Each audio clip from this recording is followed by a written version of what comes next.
Well, Paul, first off, thank you so much for taking the time to join us. You actually broke some exciting soccer news for us here in Charlotte.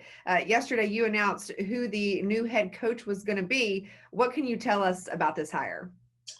Well, I think it's a very exciting hire. I think if you're a Charlotte fan, because essentially what they've done is gone and got one of the better young coaches in South America.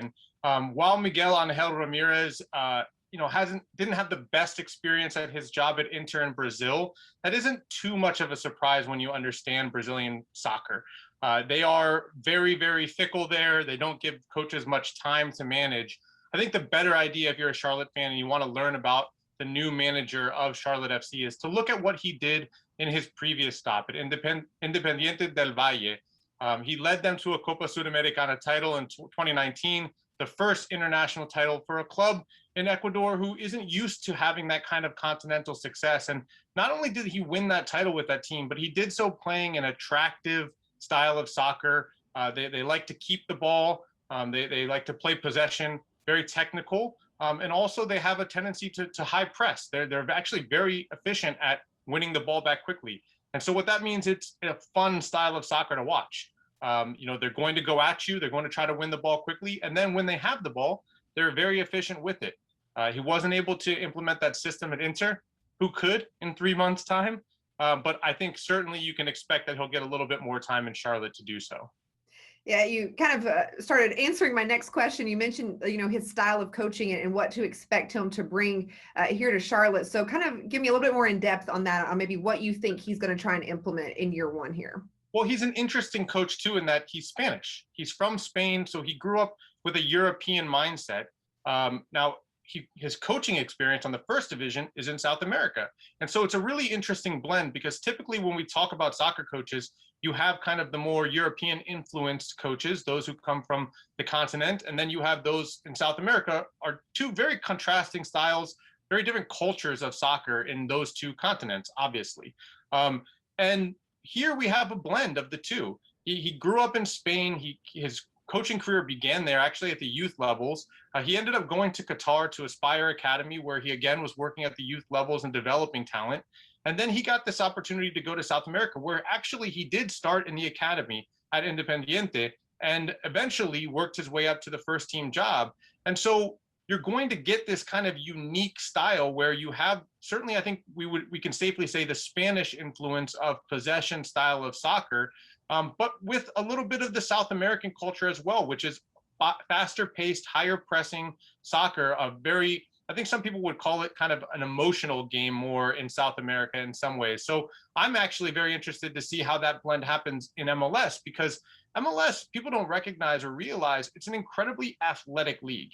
That I think is the most important attribute actually when you're looking for players who fit in this league is, how are they going to translate athletically? It's very physically demanding on you, both the style of play, the pace of play, the types of players you have to defend against, and also because of the travel in the United States is different than anywhere else in the world. So the physicality is really an important part of it. And I think, you'll see that blend of kind of the way he grew up understanding soccer, the pretty possession Pep Guardiola style, mixed with what he learned coaching down in South America in a competition like Copa Sudamericana, or with Inter, Copa Libertadores, where he actually led his team to a first place finish in the group before he was eventually let go. And then obviously Charlotte FC has started to put together their roster. They've put in some of those pieces, but still a lot left to be done. What kind of players do you think coach is going to want to bring here?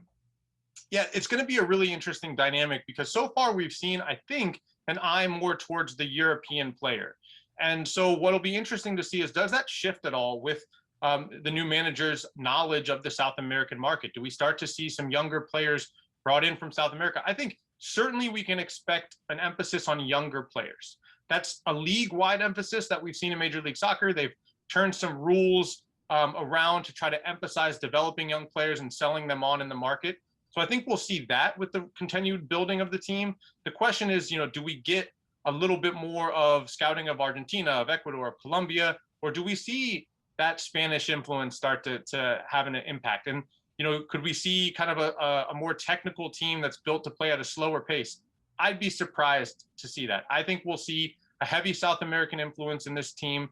And what's most interesting is what will they do in the MLS side of things. It's a really important part of expansion building. There's not a ton of MLS knowledge in this front office now. They went and got Mark Nichols from the Sounders. They have Bobby Belair, who worked in Atlanta before. They're there to help with MLS rules and domestic scouting. It's a really important part of expansion rosters. So, are they going to find the right veterans in Major League Soccer to kind of make up the core of the locker room and build around it? Or are they going to be much more international heavy?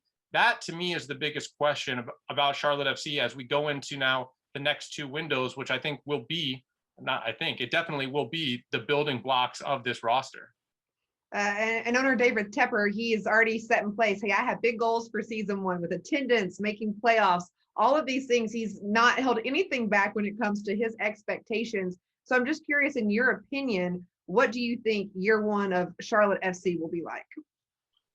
Well, I hope it is everything that they want it to be. I think we've seen expansion markets come into Major League Soccer with a lot of excitement and with full stadiums and with great atmospheres. I don't know if people in Charlotte got a chance to see the debut of the Austin Stadium or the other night when Austin finally got goals in their new stadium and the crowd erupted. It was incredible atmosphere. You hope to see that in Charlotte. I think the biggest selling point of Major League Soccer is its atmospheres.